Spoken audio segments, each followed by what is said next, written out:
नमस्कार, जय हिंद दोस्तों, आप सबका स्वागत है हमारे YouTube channel OPS pension news पर। इस चैनल पर आपको पुरानी पेंशन योजना से जुड़ी सभी जानकारी वह न्यूज दी जाएगी, तो हम आपसे निवेदन करते हैं कि हमारे चैनल को सब्सक्राइब जरूर करें।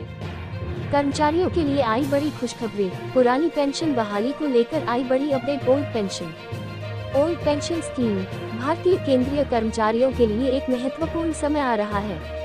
जुलाई 2024 में नए कार्यकाल का बजट पेश किया जाने वाला है, जिसमें पुरानी पेंशन योजना OPS को फिर से लागू करने की संभावना है। ये लेख इस विषय पर विस्तृत जानकारी प्रदान करेगा, जो कि सभी केंद्रीय कर्मचारियों और उनके परिवारों के लिए अत्यंत महत्वपूर्ण है। OPS, जिसे हिंदी में पुरानी पेंशन योजना कहा जाता है, एक ऐसी व्यवस्था थी जिसमें सरकारी कर्मचारियों को सेवानिवृत्ति के बाद नियमित पेंशन मिलती थी। इस योजना के अंतर्गत कर्मचारी को उसके अंतिम वेतन का 50% पेंशन के रूप में मिलता था। ये योजना कर्मचारियों के बीच बहुत लोकप्रिय थी, लेकिन कुछ समय पहले इसे बंद कर दिया गया था।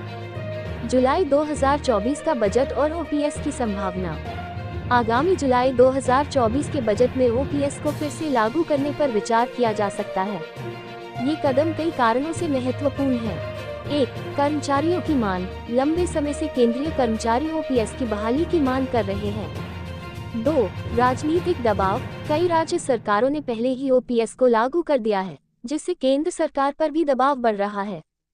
3. आर्थिक सुरक्षा, OPS कर्मचारियों को सेवानिवृत्ति के बाद बेहतर आर्थिक सुरक्षा प्रदान करता है। 6 दिनों में ही रक्तवाहिकाएं 18 साल की उम्र जैसी हो जाएंगी। बस रोज सुबह खाली पेट ही करना है। ये वीनस नकली दांतों से 300 गुना बेहतर है और कीमत बहुत सस्ती है। संभावित परिणाम और प्रभाव, यदि OPS को फिर से लागू किया जाता है तो इसके कई प्रभाव हो सकते हैं। 1. कर्मचारियों का मनोबल, इससे केंद्रीय कर्मचारियों का मनोबल बढ़ेगा और उनकी कार्य प्रेरणा में सुधार होगा। 2. आर्थिक स्थिरता, सेवानिवृत्त कर्मचारियों और उनके परिवारों को बेहतर आर्थिक स्थिरता मिलेगी। 3. सरकार पर वित्तीय बोझ, हालांकि इससे सरकार पर वित्तीय बोझ बढ़ सकता है। 4. नई भर्तियों पर प्रभाव, यह नई भर्तियों और वर्तमान कर्मचारियों के बीच असमानता पैदा कर सकता है। आगे की राह, जबकि OPS की बहाली की संभावना है, ये भी संभव है कि सरकार इसे पूरी तरह से लागू न करे। कुछ संभावित विकल्प हो सकते हैं। 1. आंशिक बहाली, सरकार OPS को आंशिक रूप से लागू कर सकती है। 2. नया मॉडल, एक नया पेंशन मॉडल पेश किया जा सकता है जो OPS और वर्तमान योजना का मिश्रण हो।